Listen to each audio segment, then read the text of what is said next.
Hi, everybody. We're here today with the third episode in the I've Never Coded Before tutorial series. Today, we're going to be talking about if statements and how they work. It's going to be a brief overview, basically the logic behind them. It's going to be a real short vid compared to last time, probably under 5 minutes. And so let's get to it. So as you see here, I kind of already coded out everything for the if statements, just kind of showing the different types there are. And we're going to run through and explain what each one does, right? So as always, we start with what this code is. So this code shows how if statements work. And we have our two variables here, which we covered last time. And we have an x variable that equals 5 and a y variable that equals 3. And under our function ready, we have our first if statement. So our first if statement checks if x is greater or less than 5, and then it prints out the answer, right?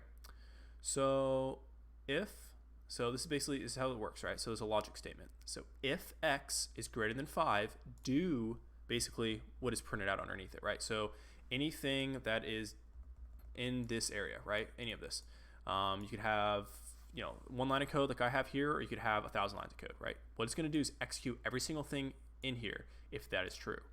And in this case, I should change this to 6 to make this true. This is a true statement, right?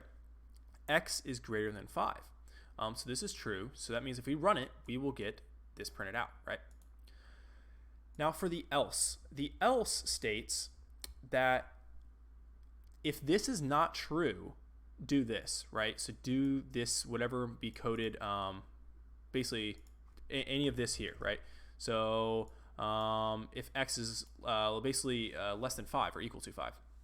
So if x is 4, 3, 2, 1, 0, negative a million, whatever, right? Then it'll do all these other things, right? Or if x is equal to b or a or whatever, right?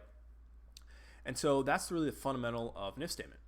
So if x is greater than 5, it'll print this out, and in this case it is. Otherwise, we'll just ignore this, right? So if x is 6, it's just going to completely ignore this line of code. All this right here, it's just going to be like it doesn't exist, right? Right, now let's move on to the second thing here, and that is to check if x and y are equal. So you can actually set two things equal to an if statement. So if x is equal to y, it'll print they're equal. So if you have two variables and they're equal to each other, you can have code run and test that. But in this case, obviously they're not equal, and so it'll ignore this part of the code. Following that, we have the check if x is greater than y, so you can use a greater than or less than. And in this case, if x is greater than y, it'll print out x is greater than y. And this is a true statement, so this should print this out for run the code. And then it'll check if y is greater than or equal to x, so just basically flip this, but it's also equal to. So right here, as I showed earlier, if we have this as 3 and 3, this is not a true statement, right? Because x is equal to 3 is not greater than y is equal to 3, right? Because 3 is not greater than 3. If it was 3.0001 here, we'd be fine. But it's not. It's 3. So you can use a equal to statement. So if y is greater than or equal to x, it'll print this out. So you could actually have these equal to each other and it'll print this out. And then we have here the or statement, right? So if you kind of want to check if multiple things are true, right? So you can say if x is greater than 5 or y is greater than 5, right? So you kind of have two different things you can check, right? And it'll print out, in this case, x or y is greater than y. And just to do that, these are all the operators in the middle here. So obviously, as I mentioned earlier, let's use two equal signs when you're doing it like this. Just one greater than equal requires two signs, and the or sign requires these two right here. And that is used to check a couple different things. Can be used to check basically whatever. And then lastly here we have an and. This one actually forgot to comment it, but it basically checks if x and y are greater than 5, right? So it'll say, is x greater than 5? Yes. Okay. And is y greater than 5? Yes. Boom. And it'll print that out. But in this case, both those things are not true. So we can go ahead and give this a run real quick, and we'll probably get a couple different things that spit out, maybe only one, to seeing on which of these statements are true, right? So we get the less than 5. So x is less than 5. We got that. That's true.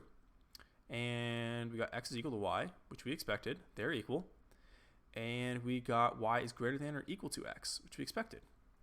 So This is really the fundamentals of, I guess, logic statements using Godot and just programming in general. If you can understand if statements, you can really do a good amount of coding, right? If statements are one of the harder things, I think, to do, just because sometimes you'll have a bunch of them and it gets really confusing and you'll be sitting there trying to figure out the logic behind them. So it's one of those things sometimes you have to sit down and write out.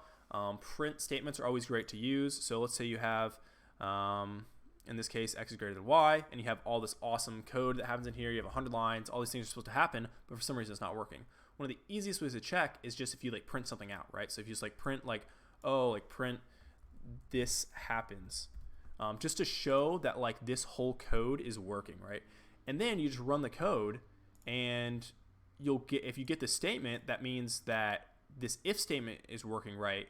It's just the code inside of it's broken. But if you don't get this printout at all, that means that your if statement's wrong somewhere. So that's really all I wanted to show today, just some basic if statements. And oh yeah, one more thing. I was going to show you an example of an if statement can be, in another video I have, is with character movement, right? So let's say a character is moving to the left and the right, you're going to want them to face that direction. So you can use if statement for it. So you basically say if they're facing left, have them face the F, or if they're facing left, make sure they're moving the left direction, right? And if they're moving right, make sure they're facing the right direction. So it's a really simple if statement, makes sense, and you'll probably be one of the earliest ones you use if you're ever designing a game, right? To make sure your character is just going the correct direction. So that was just a quick example, and that'll be about the end of this video. I think next time I'm going to be covering for and while loops, which will be a little more advanced, but yeah, thanks for watching.